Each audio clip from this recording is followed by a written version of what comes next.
जिस्मानी अमराज के लिए हकीम महमूदुल हसन तौहीदी चैनल को सब्सक्राइब कीजिए। बिस्मिल्लाहिर्रहमानिर्रहीम। मोहतरम भाइयों और बहनों, अस्सलाम वालेकुम वरहमतुल्लाहि वबरकातुहू।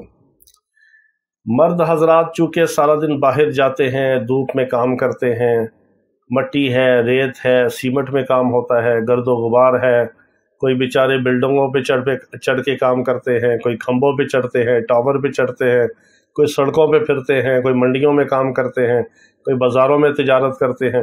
मर्दों ने कभी मोटरसाइकिल चलानी है, कभी कोई सी सवारी को चलाना है। तो माहौल की वजह से, सूरज की गर्मी की वजह से, आलूदगी की वजह से, गर्दो गुबार की वजह से और इस तरह के आलूदा फ़ज़ा की वजह से मर्दों के हाथ स्याह हो जाते हैं। ख़वातीन घर में काम करती हैं, उनके हाथ स्याह हो जाते हैं। इसी तरह गर्दन स्याह हो जाती है या पाँव के कुछ हिस्से स्याह हो जाते हैं। बदन का कोई हिस्सा भी हो, हाथ, पाँव, गर्दन या बगलें, किसी भी स्याह हिस्से को सफ़ेद करने के लिए, खूबसूरत करने के लिए, पाक करने के लिए और तंदुरुस्त जल्द को रखने के लिए बहुत आम सी, आसान सी आपको एक चीज़ बताते हैं। आपने क्या करना है, उंगलियों के स्याह हिस्से हों, गर्दन के स्याह हिस्से हों, बगलों के हों या इसी तरह हाथों के ऊपर कोई स्याह निशान हो, किसी भी बदन के हिस्से को अगर स्याह हो गया हो, पाँव का कुछ हिस्सा हो।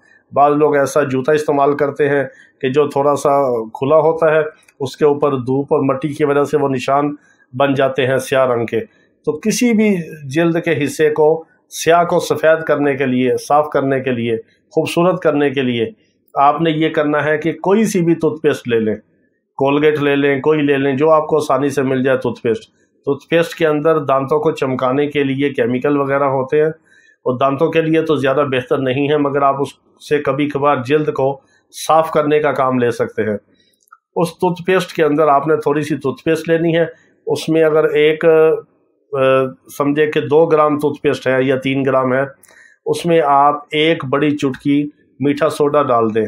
मीठा सोडा डाल के उसको आप मिक्स करके उसकी पेस्ट, उसी तरह क्रीम जी जो बन जाएगी, उसी पेस्ट और क्रीम को आप उंगलियों के ऊपर लगा लें, पाँव के ऊपर लगा लें, गर्दन के ऊपर, बगलों में, जो हिस्सा आपका बदन का स्याह है उसके ऊपर आप उसको लगा के अच्छी तरह थोड़ा सा मसाज करें, फिर ऊपर लेप कर दें। 3 घंटे लगे रहने दें। 3 घंटे के बाद आप किसी भी साबुन से, नीम गर्म पानी से वॉश करें। 3-4 दिन के अंदर देखेंगे कि वाज़िया तब्दीली महसूस होगी और 1 हफ्ते 10 दिन के अंदर आपकी वो सारी स्याह स्किन साफ़ हो जाएगी। बहुत मुजरब, आसान और बेज़र टोटका है।